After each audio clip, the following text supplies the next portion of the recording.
Karena pertolongan Tuhan, kasih sayang Tuhan, kita bisa untuk ibadah di minggu ini. Puji nama Tuhan. Sebelum kita awal ibadah kita, mari kita ambil saat teduh sejenak.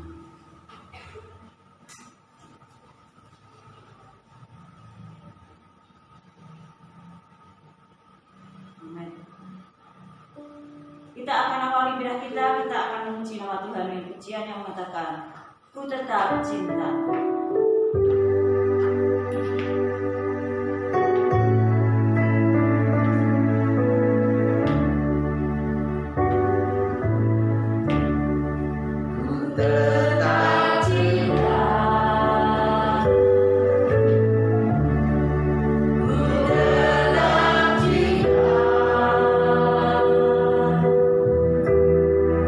Wow.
puji-pujian yang kami kumandangkan pagi ini Tuhan. Biar Ku tetap cinta, biar Ku tetap setia untuk selama-lamanya. Kami bersyukur Tuhan kalau sampai saat ini Tuhan masih boleh menjadikan kami, masih memberikan kesempatan bagi kami Tuhan. Biarlah dimanapun kami berada, sebelum kami Tuhan panggil, biarlah kami bisa jadi berkat Tuhan. Kami bersyukur saat ini buat kasih penyertaan Tuhan yang sungguh-sungguh luar biasa. Kami menyerahkan saudara kami Tuhan, sahabat kami, teman kami, jemaat-Mu yang belum ada bersama dengan kami Tuhan saat ini, mungkin dalam perjalanan. Kami menyerahkan dalam tangan kasih-Mu. Antarkan mereka bersama-sama dengan kami saat ini ya Bapa.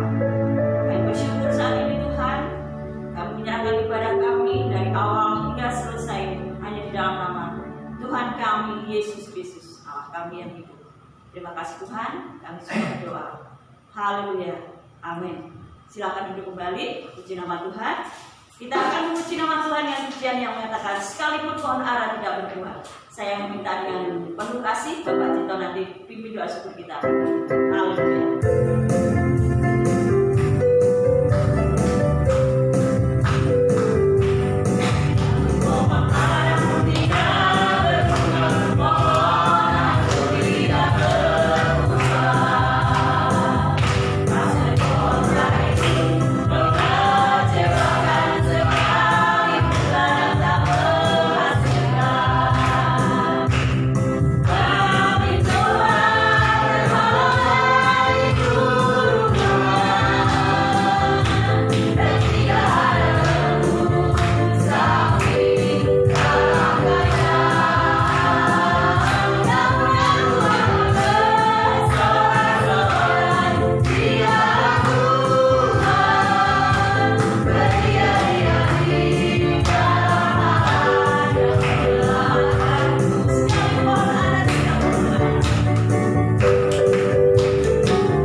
Mari kita mengucapkan syukur. Tuhan Yesus, kami datang ke hadirat-Mu ya Bapa.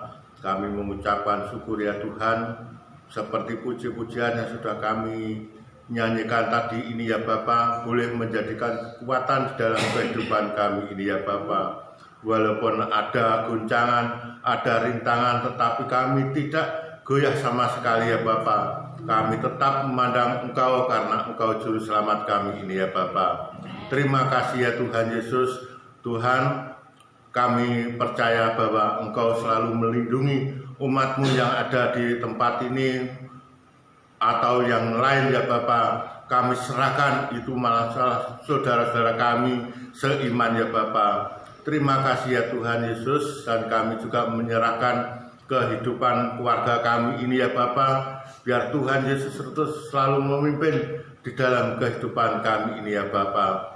Terima kasih ya Tuhan Yesus, kami juga mengucapkan syukur atas kesehatan yang Engkau berikan kepada kami pada dalam minggu ini ya Bapa. Kami selalu merasakan pernapasan kami ini ya Bapa, tetapi kami selalu bersandar kepadamu ya Bapa. Bilur-bilur-Mu selalu menjamah di dalam kehidupan kami. Maka saat ini ya Tuhan, kami merasakan lega, kami merasakan sehat karena jamahan dari Engkau ya Bapa. Terima kasih ya Tuhan. Inilah Tuhan doa dan ucapan syukur yang singkat pagi hari ini. Kami serahkan di Di dalam nama Tuhan Yesus, haleluya, amin.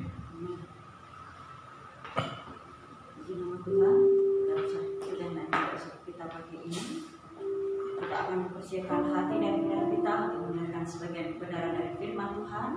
Tapi sebelumnya kita akan satu pujian yang mengatakan, Engkaulah perisai.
Salam, Bapak Ibu, mari kita berdoa. Bapa di surga, terima kasih pada pagi hari ini kami akan melakukan firman-Mu, mari urapi hati pikiran kami oleh Roh yang Kudus sekali. Terima kasih Bapak. Dalam nama Tuhan Yesus, haleluya. Amin. Salam Bapak Ibu Saudara yang terkasih di dalam Tuhan. Kita kembali kepada tema kita, yaitu bagaimana kita mempersiapkan diri menyongsong kedatangan Tuhan Yesus yang kedua kali. Sudah kita bahas beberapa minggu yang lalu bagaimana Matius 25 1 sampai 13, ya kan. Itu yang persiapkan, pikirkan adalah satu 5 gadis yang bijaksana, 5 gadis yang bodoh. Kita melihat 5 gadis yang bijaksana itu memiliki pelita, memiliki obor, lampu atau lilin. Yang kedua, memiliki minyak, ya kan, minyak. Kalau pelita adalah firman Tuhan, firman pelita bagi kakiku, minyak adalah Roh Kudus. Nah, di situ ya kan. Roh Kudus, lambang daripada Roh Kudus.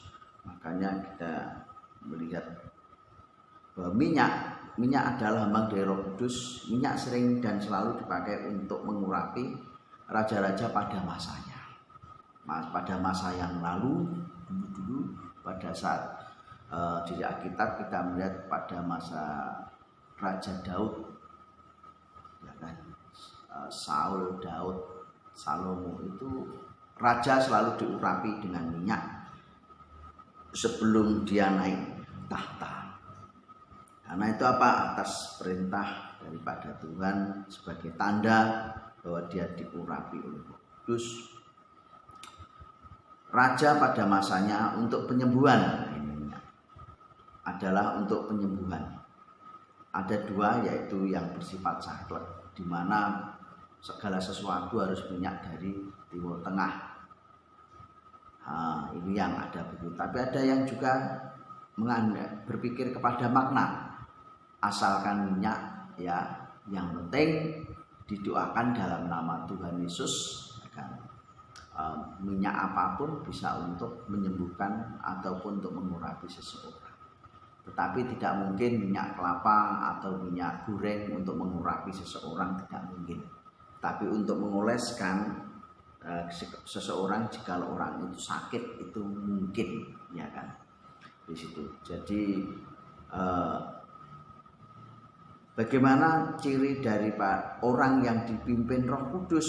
Ini yang sangat penting untuk kelanjutannya adalah bagaimana ciri orang yang sangat dipimpin oleh Roh Kudus. Satu orang yang dipimpin Roh Kudus adalah orang yang hidupnya menunjukkan karakter, perilaku, sikap hidup seperti Roh Kudus sendiri, seperti Kristus. Jadi seperti karakter Kristus, bagaimana Kristus itu hidup. Yang kedua, orang yang dipimpin Roh Kudus adalah seperti Yesus. Roh Kudus itu sifatnya atau tugasnya menghibur, memberi pengertian, ya kan, menguatkan, nah begitu. Dan yang kedua adalah orang Roh Kudus adalah orang yang diberi Roh Kudus adalah seperti Yesus. Matius 3:16 sampai 17. Bahwa dia pun diurapi oleh Roh Kudus sehingga dia setelah dibaptis, dia doa puasa 40 hari 40 malam ibadah kubur. Kita melihat bagaimana di sini orang yang dipimpin daripada Roh Kudus. Galatia 5 ayat 22 sampai 23. Di sini ciri-cirinya itu kita melihat. Nah, di sini ciri-ciri ini yang ada pada Kristus yang sudah diterapkan Yesus dan dimiliki oleh Yesus. Galatia pasal 5. Kita melihat bersama.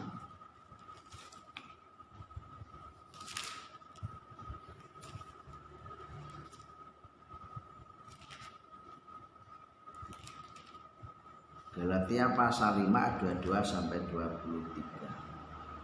Tetapi buah roh ialah kasih, sukacita, damai sejahtera, kesabaran, kemurahan, kebaikan, kelemah lembutan, kebaikan, kesetiaan, kelemah lembutan, penguasaan diri.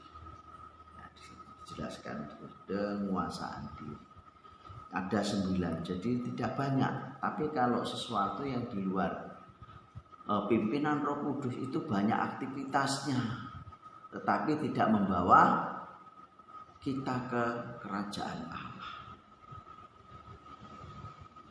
Kalau kita disingkat sebenarnya apa Bapak Ibu? Kita melihat ada dua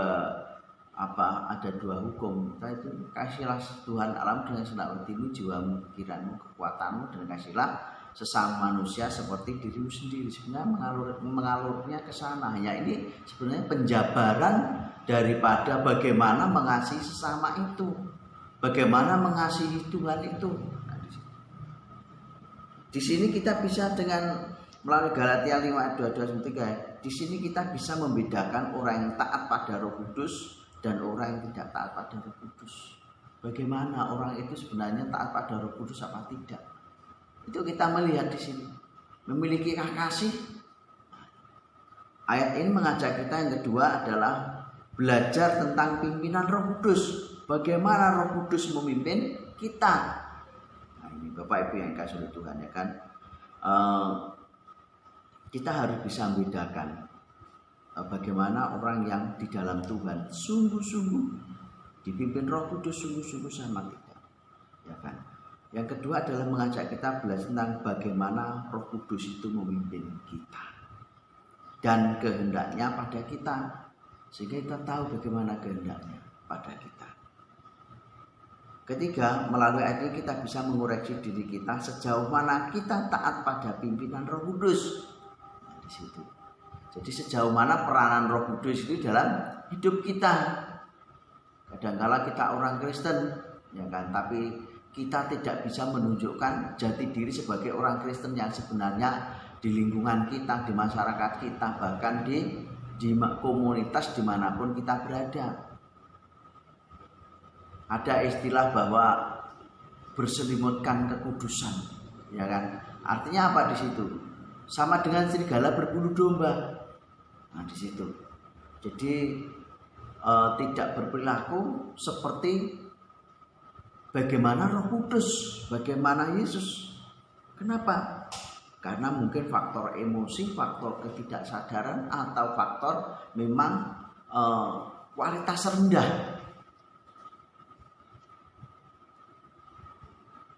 Nah, kualitasnya yang rendah, bukan kualitasnya yang menengah atau tinggi, atau bahkan tidak punya kualitas sebenarnya. Kenapa? Karena kalau kita lihat di sini ada 9 buah roh, ya kan. Ada ciri orang yang Roh Kudus. Satu, dengan pemahaman bahwa orang yang Roh Kudus adalah orang yang sedang atau sudah mempersiapkan diri untuk menyusul kedatangan Tuhan Yesus kedua kali itu. Jadi tidak takut bagaimana kedatangan Tuhan Yesus nanti, tidak takut. Yang kedua, benar-benar sudah siap hati, pikiran, jiwanya, mentalnya, ya kan. Perilakunya baik, ya kan. Pikirannya baik, penuh kasih kepada siapapun, ya kan, tidak pengingkaran terhadap apapun di dalam Kristus. Nah, kita melihat di sini yang pertama adalah kasih. Kasih adalah suatu tindakan yang untuk menyenangkan orang lain, bahkan Tuhan, dengan bentuk aksi wujud yang bermacam-macam. Aksi kasih itu banyak. Mungkin bisa memberi, mendoakan, menolong, menghibur, memuji Tuhan. Itu adalah tindakan kasih. Ungkapan daripada sebuah kasih. Dan yang kedua adalah sukacita. Sukacita adalah ekspresi dari jiwa atau hati. Kita melihat bahwa hati yang gembira adalah obat. Nah, dan hati yang gembira adalah obat. Obat yang manjur untuk kita bisa sembuh, sehat, ya kan. Semua Bapak Ibu yang dikasih dalam Tuhan Yesus Kristus itu bisa dikatakan bahwa pemulihan sebuah sakit itu ya 80% sampai 90% itu adalah tergantung daripada diri kita. Kalau hati kita sakit, hati kita, jiwa kita sakit, maka tidak akan ada kesembuhan dari diri kita. Ada kenapa? Karena ada penyakit yang didatangkan oleh karena apa? Karena jiwa kita, karena hati kita. Sehingga hati yang gembira adalah obat tidak bisa manjur. Yang kedua, dalam suka dan duka kita harus tersenyum. Tuhan katakan demikian, sukacita dalam suka dan duka di dalam Kristus Yesus, di dalam Tuhan. Kita itu dalam suka duka harus tetap tersenyum, ya kan? Jujur bagaimana keberadaan saudara kita, jujur bagaimana keadaan kita. Tapi kita harus tetap tersenyum, tetap penuh kasih, tetap mengasihi siapapun. Nah, di situasi yang ada pada saat ini, ya, COVID-19 masih bergerak, berjalan. Kita harus tetap membangun, justru disinilah kita sedang diuji. Bagaimana kualitas daripada sukacita kita, ya kan? Kegembiraan kita itu dalam situasi dan keadaan saat ini kita tetap tersenyum. Itu sangat penting sekali. Keadaan ini yang memang menghimpit kita, bukan hanya kita sendiri, tapi saudara-saudara kita sebangsa setanah air, bahkan seluruh dunia merasakan hal yang sama, ya kan? Tapi bagaimana ciri daripada orang yang dipimpin Roh Kudus? Kita melihat sukacita itu ada, karena buah-buah daripada orang yang dipimpin Roh Kudus adalah memiliki sukacita. Di situ memiliki sukacita yang tetap, selalu sebenarnya, stabil, ya kan? Di situ. Karena apa? Karena dalam suka dan duka kita harus tetap tersenyum. Dalam suka dukaku kan tetap tersenyum, ya kan?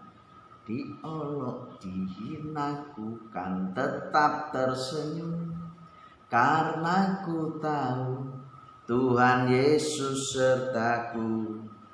Apapun terjadi ku kan tetap tersenyum. Nah, jadi di situ tetap tersenyum dalam suka dan duka, dihina, diolok. Kita tetap tersenyum saja. Bapak Ibu Saudara yang kasih dalam Tuhan, karena justru disitulah kita diuji bagaimana kekuatan kita. Saya ingat pada waktu dulu, waktu kecil, saya pertama kali ikut Tuhan Yesus, ya.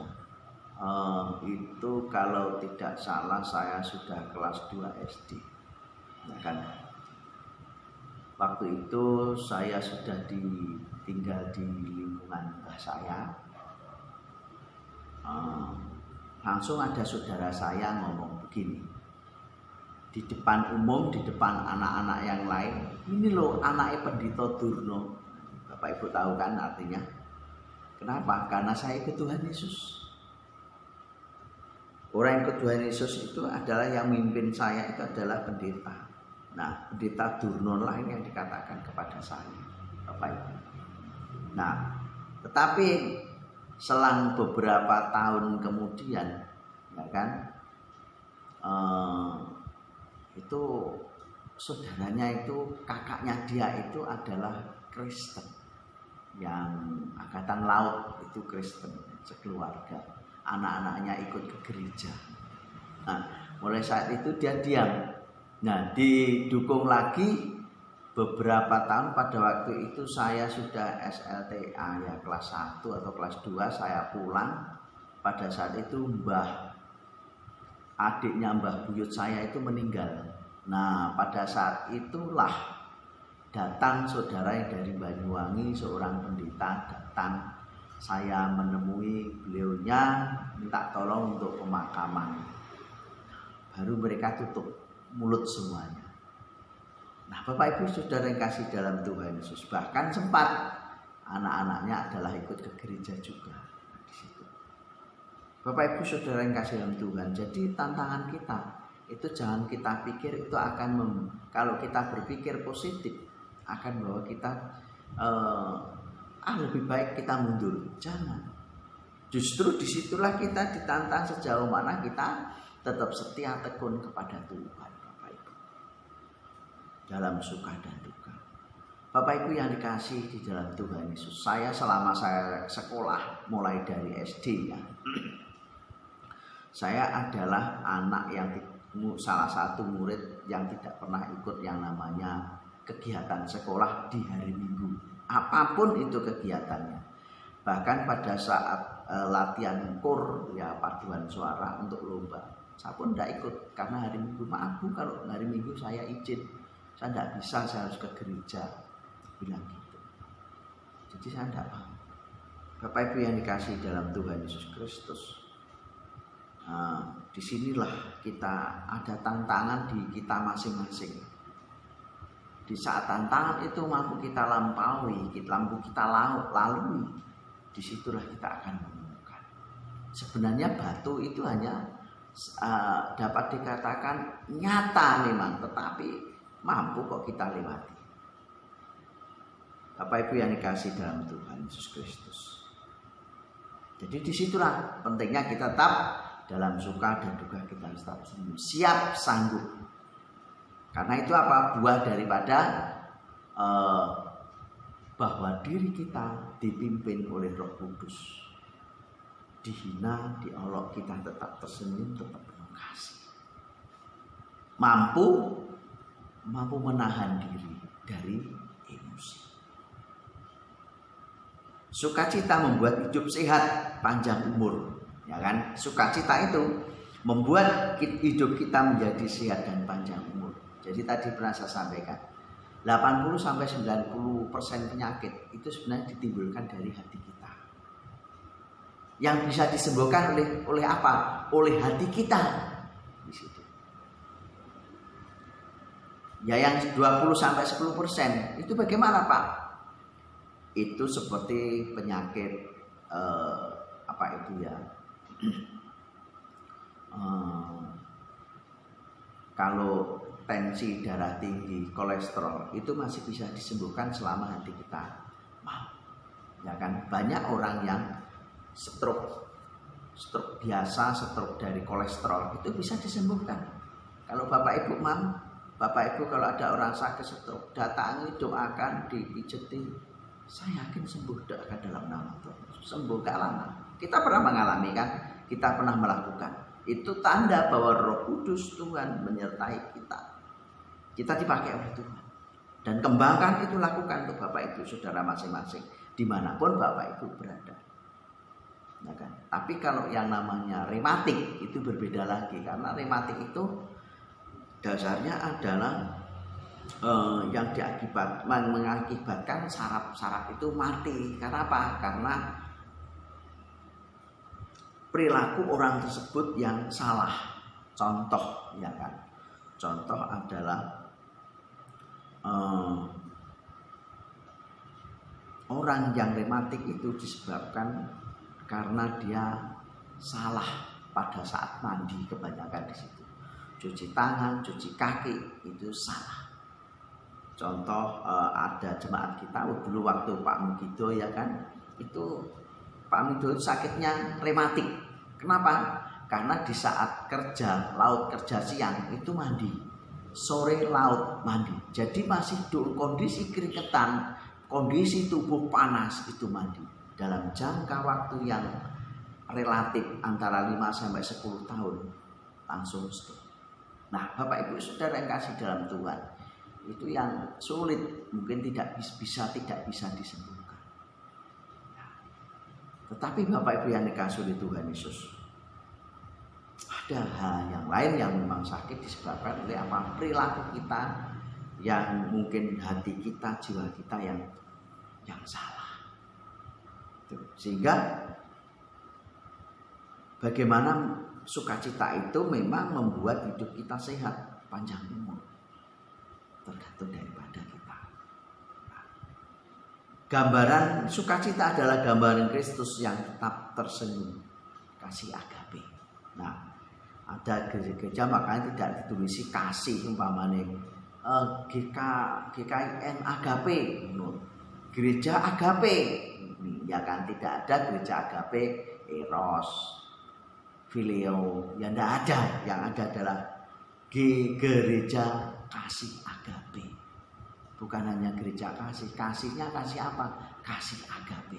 Kasih agape adalah kasih yang walaupun apapun bagaimanapun tetap mengasihi satu dengan yang lain. Tidak Kasih agape itu tidak memperhitungkan. Tidak karena diberi akan memberi. Tidak karena memberi akan diberi, mengharapkan. Tidak bisa. Kasih agape memberi yang memberi.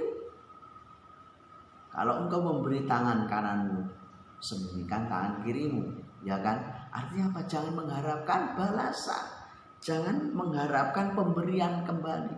Aku memberi supaya nanti dia memberi saya. Waduh, itu namanya sudah enggak kasih, ya kan? Karena apa? Karena menuntut orang lain untuk memberi. Seperti kita kepada Tuhan berkorban. Beri saja. Enggak usah berpikir Tuhan supaya memberi saya nanti memberi 4 kali lipat, 10 kali lipat. Kalau Bapak Ibu memang memiliki hati memberi, beri aja. Ya kan? Kalau Bapak Ibu diberkati dari Bapak Ibu setelah memberi, itu adalah apa? Itu anugerah. Itu hak Tuhan. Makanya Bapak Ibu yang dikasihi Tuhan Yesus Kristus, ini kasih agape itu kasih umum. Artinya apa? Untuk kepentingan kita dengan Tuhan, kepentingan kita dengan sesama. Jadi kalau ada doa, Tuhan kembalikan 4 kali lipat. Tuhan itu bank atau Tuhan itu ini yang banyak salah. Apakah Tuhan itu ngutang atau piye? Kalau kita memberi persembahan, beri aja. Kalau kita berkorban saja. Tidak usah kita mengharapkan melalui doa yang kita suarakan, Tuhan kembalikan, menuntut lah ngopo. Wong berkorban kok minta dikembalikan lagi. Nah, coba apa yang Bapak pikirkan, ya kan? Nah, kalau berdoa berkorban ya berkorban. Nah, serahkan korban ini bagi kemuliaan nama Tuhan Yesus. Itu Tuhan akan memberkati, lebih itu urusan Tuhan. Tidak usah kita menuntut dalam doa kita kepada Tuhan untuk mengembalikan 4 kali lipat, 10 kali lipat dan sebagainya. Itu sudah apa? Sudah banyak gereja yang memperlakukan begitu dalam doa. Doa salah. Kalau memang menuntut 4 kali lipat untuk dikembalikan 10 kali lipat, sudah usah berkorban. Karena itu didikan yang salah, harapan yang salah. Kenapa tidak diajar memiliki kasih yang agape? Kasih yang walaupun apapun bagaimanapun, ya sudah, memberi yang memberi, korban yang korban, mengasihi yang mengasihi. Tanpa ada tendensi kepentingan apapun. Bukan kasih politik masalahnya. Kasih dalam agape itu bukan seperti kasih politik. Beda. Kasih politik adalah aku memberi, kamu harus memberi. Ada apa? Ada barter, ada ijol-ijolan. Tapi kalau kasih agape, enggak, memberi.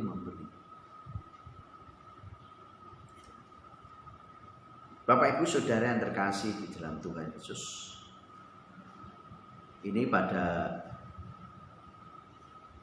bagian yang kedua, bagaimana hidup dipimpin Roh Kudus, yang merupakan bagian daripada bagaimana kita menyosok kedatangan Tuhan Yesus yang kedua kali.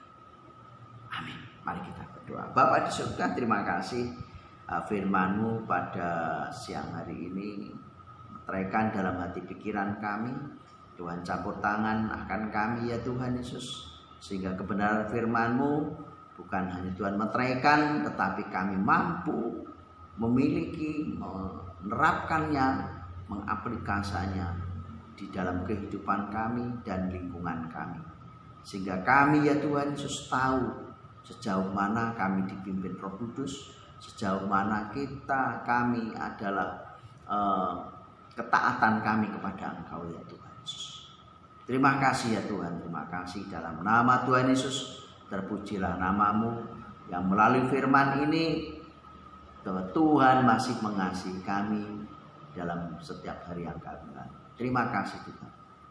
Bapa di surga, kami serahkan ya Tuhan Bapak Ibu Saudara kami dalam tangan kuasa-Mu yang saat ini, baik yang hadir, ya Tuhan campur tangan hati pikiran jiwa kekuatan mereka, kegiatan mereka, aktivitas pekerjaan mereka, rumah tangga mereka, kekuatan dan kesehatan Bapak Ibu Saudara kami ya Tuhan Yesus, keluarga demi keluarga kami serahkan dalam nama-Mu. Kami serahkan yang tidak bisa hadir, Tuhan yang campur tangan pimpin tilik mereka dalam kekuatan Roh-Mu yang kudus. Terutama ya Tuhan yang mereka mungkin sakit atau bepergian atau bahkan di perantauan, kami serahkan dalam nama Tuhan Yesus. Kami serahkan juga ya Tuhan Yesus buat daripada sinode kami dalam pimpinan Tuhan ya Tuhan, dari pusat sampai daerah, bahkan gereja lokal dalam persiapan kongres. Tuhan campur tangan pimpin dalam tangan kuasa-Mu, Tuhan yang menopang dan menyertai. Kami serahkan juga ya Tuhan dalam nama-Mu buat saudara-saudara kami seiman di Nganjuk, di Indonesia, seluruh dunia, dalam bersama-sama menghadapi situasi yang ada, kesulitan bangsa dan negara ini khususnya dalam tangan kuasa-Mu. Tuhan campur tangan pimpin dalam Roh-Mu ya Tuhan, dari berbagai denominasi gereja Tuhan pakai kami bagi kemuliaan. Kami serahkan bangsa dan negara kami dalam pimpinan Tuhan, Presiden, Wakil, para Menteri dalam kuasa-Mu, bahkan sampai jajarannya tingkat bawah, bahkan TNI Polri yang mengawal bangsa negara ini, pun juga ya Tuhan Yesus, tenaga medis seluruh Indonesia dalam menghadapi semuanya ini, bahkan seluruh rakyat Indonesia sepasih sepikir dewasa menghadapi menyingkapi segala sesuatunya yang ada saat ini ya Tuhan, atas menimpa bangsa dan negara kami bahkan seluruh dunia. Tuhan Yesus, dalam nama-Mu ya Tuhan kami serahkan rencana ke depan bangsa dan negara ini, Tuhan campur tangan supaya semuanya Tuhan Yesus berjalan dalam hikmat dan pimpinan. Terima kasih Bapa, terima kasih. Di dalam nama-Mu Tuhan kami Yesus Kristus, Allah Bapa, Putra, Roh Kudus, Tuhan Yesus memberkati. Biarlah damai sejahtera, anugerah dan kasih dari Allah Bapa, Putra, Roh Kudus menopang atas Bapak Ibu Saudara sekalian, bahkan damai sejahteranya menyertai Bapak Ibu dalam rumah tangga Bapak Ibu, pekerjaan, masa depan, cita-cita, dan belajar Bapak Ibu Saudara. Terima kasih Bapak, di dalam nama Allah Bapa, Putra, dan Roh Kudus, Tuhan Yesus.